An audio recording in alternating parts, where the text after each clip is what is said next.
Many middle management are hardworking, you deliver great results, and you are good at self-advocate. The thing is, the other middle managers who are competing for the same senior level positions are also hardworking, they deliver results, and they are willing to ask for the promotion. What you need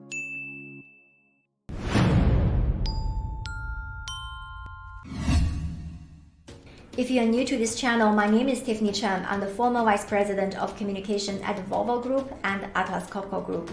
I help middle management in large organizations to get top leadership positions through influence so they can make more, impact more, and become more. In this video, let's talk about why career advancement is different at a senior level and how you can position yourself for an internal promotion to the top.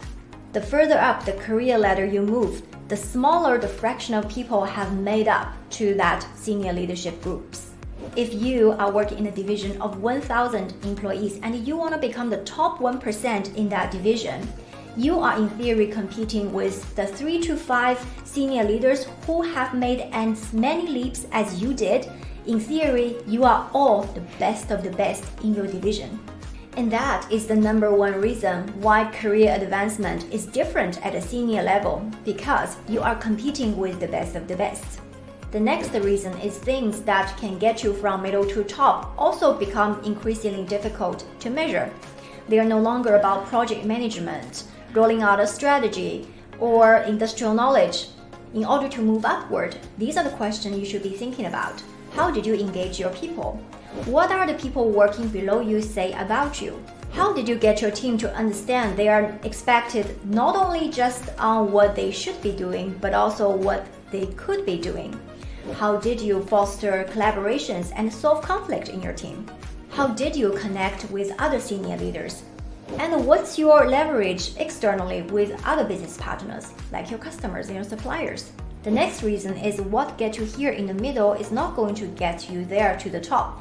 Many middle management are hardworking, you deliver great results, and you are good at self-advocate. The thing is, the other middle managers who are competing for the same senior level positions are also hardworking, they deliver results, and they are willing to ask for the promotion. What you need is to differentiate yourself. The next reason is there is actually less people above you for you to ask. When you move up the career ladder, there are much less people who are there to guide you, coach you, and give you feedbacks. The next is that you are not able to self-advocate authentically. Why did I say authentically? There are two situations here. One is that you are being too much. You are over self-advocating. It comes across as you are being desperate. Or you are being too humble and you think your great work will speak by itself. Just because you are doing a great job doesn't mean people are seeing it, especially for the people who are above you, who has the hiring power. They have hundreds of other things on their plate, and the time they spend thinking about you is not as much as you think. I have created an entire video about how to get visibility in your organization authentically. You can check it here. The next hurdle is your company politics. You might have the attitude of thinking, I don't play politics. It does not mean that you need to go backstabbing other people. Of course, you want to be authentic to your own value and the competence you've developed over the time. But also at the same time, you need to have an eye on how power dynamics are played in your organization. I want to give you an example here. So I've worked for both Volvo and Atlas Copco. Both are Swedish companies, but very different. For Volvo, it's a centralized company.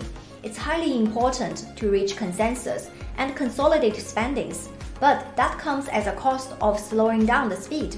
In Atlas Copco, it's a decentralized company. For Atlas Copco, it is entirely okay to gain speed, but at the cost of spending more. But in every company, there is a power structure and hierarchy that exists. It will be ignorant of me to pretend I don't understand and I don't want to participate in that. So what are the things you need to understand and you need to pay attention to? For example, how are decisions made? How do we influence? What's the stakeholder management looks like? Who need to be informed earlier and more compared to the others? And how does one change impact the other power dynamics and interest of different stakeholders? If you want more content about this topic, be sure to subscribe to this channel or click the bell button so you are notified every time I post a new video every single week.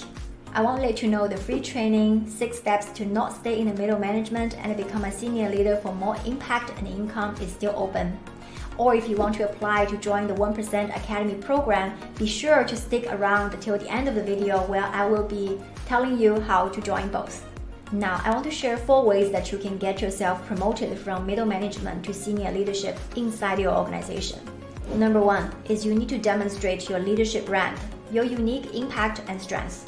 Are you a disruptor? You are okay to get people a little uncomfortable in order to drive that transformational change to get your company to the next level. Are you a turnaround leader who is able to fix things and turn around a function which was underperforming? Or are you a stabilizer? You are able to understand what is already working very well and you want to protect them and leverage the momentum for future organizational growth. The second thing you can do is to rotate around your organization. I have seen many successful examples.